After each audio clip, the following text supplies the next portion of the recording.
the second time in 2 months I'm back here at B&H because like 8 months ago, Rode showed me something really cool they were working on, which is finally coming out today. But on top of all that, I just ended up in New York for one day, for one unexpected day. So it really feels just like yesterday that Heather and I were here for an event at B&H. I'm Tom and you're Heather. That's me. We're T and H at B&H.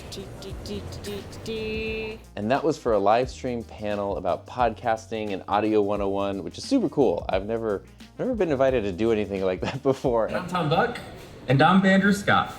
We are live here at the B&H Creator Roundtable. And we are going live on B&H's YouTube channel at 2 p.m. But if you can't be here in person, you can join us online. And it felt like I was a grown-up in my online content creator career. Plus B&H is like, I don't know, it's like the actual happiest place on earth, so that was pretty fun. And it was also really cool because I've just been a shopper at B&H since the year 2000, the very futuristic year when my high school video production teacher told me that I should look there to buy a new 8mm camcorder, and I was blown away that you could buy something over the internet. So it's very cool, like 24 years later, to be invited to be part of an event there. It is unreal, so thank you. This is super surreal, and I wish I could go tell that Oh, that's kid awesome. that. Thanks for sharing that. How did it go today? Oh, it was great. Oh my gosh, the panel, I mean, you guys did such a great job. Tom did such a great job. And it was so fun to watch the meet and greet line for Tom. Shout out to all of you guys. That for was the meet and really, greet line. that was really sweet. Like, I that love was so cute. Like, what a trip. Yeah, thank you to everyone who watched in person or watched online. That was awesome. Like, just unreal. Yeah. I don't know if you'll be able to hear any of this. And to have it happen again 2 months later is pretty crazy. So even though it is the Rodecaster video that brought me out here this time, it is such a quick trip. Basically one day, a little more than one day. I try to pack super light with just my phone and a GoPro, so there is gonna be no Rodecaster video in this video, but that's okay. So the big thing today is that Rode is officially announcing this super top secret thing, and I've also got a video published to go out about it. It's like the first time I've ever done an actual timed release video, which usually I'm not a fan of, but I definitely made an exception for this because I'm super excited for it. And then basically all I have to do, poor me, is hang out at B&H for the rest of the day. So it's super cool, but it was kind of shocking to see how much B&H was marketing the Rodecaster release and the live stream event, because our faces were everywhere all over the store, which, you know, as, again, someone who's been shopping there for many years, was super surreal and super awesome, but also very strange when people walked by like me taking a picture of a sign with my own face on it. So for the actual launch, we did a live stream with Ryan from Rode where he could kind of talk about, you know, the company's development side of things, and then Kat, Zephan, and I could talk about a user perspective and what we've liked about it so far, what we're excited about, and how each of us use it, because we had very different approaches to using the Rodecaster video. I can actually veer, I can say adios to audio and go into a different direction. The thing that I really like, so talking about cable management stuff, my wife has a studio office, and we have redone it 4 times in the past 2 months. Wow. It's because she's changing setups. She's going to get a Rodecaster next week. It's very exciting. But the thing that she always says is like, how do you know how to do this? Like, because I'm like, oh, we just need to connect this to that thing. And the answer is I don't.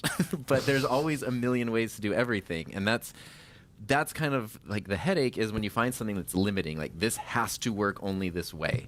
That can be very limiting. When you have something where it's like, here's a thing that can handle stuff in a whole bunch of different ways, and you just use it how works best. And after that, we went downstairs to where the event back in July was, where they had set up like these interactive demos for the Rodecaster video. One was like a racing simulator with all these multiple camera angles, and there was a whole cooking show set, which was super cool, even though I don't know if any of the cooks had their food handlers cards, so that's probably okay. And it was neat because anybody could just show up and push all the buttons and play with everything and experiment with it and learn about it if you want to. And that's, you know, that's one of my favorite things about B&H is you just go and push all the buttons on everything and it's totally fine. There's my buddy Ryan. 2 years ago, Heather and I were in New York and we went to Ippudo Ramen, which is like a Japanese restaurant. And they just have these little veggie buns, which very unassuming on the menu. And I ordered a couple and they were just so good. The next night, We had to like Postmates more because you can't get this near us in California at all. And it was so good, I literally started crying like an anime character when I ate it. Tom is crying because it's so good.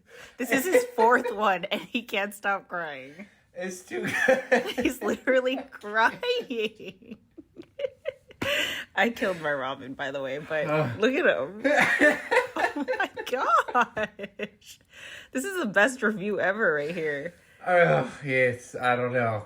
Oh my God. I'm like, So describe crying. it. I know. It's literally just bun, fried something, veggie and mushroom, Eggplant. fried eggplant and mushroom, He's crying. romaine lettuce, and some kind of sauce, and it's so good. He's I can't crying. cry. I'm like not even tearing up. I'm like crying. And so now 2.5 years later, I wanted to see, are these as good as I remember them being? And the answer is yes, absolutely. The best food on the planet.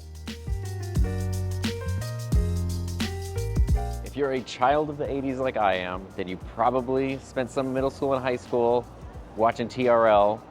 Times Square is crazy. Not always one of my favorite places, but every time I come here, I like to see the old TRL studio, which is now a huge tragedy because that's it.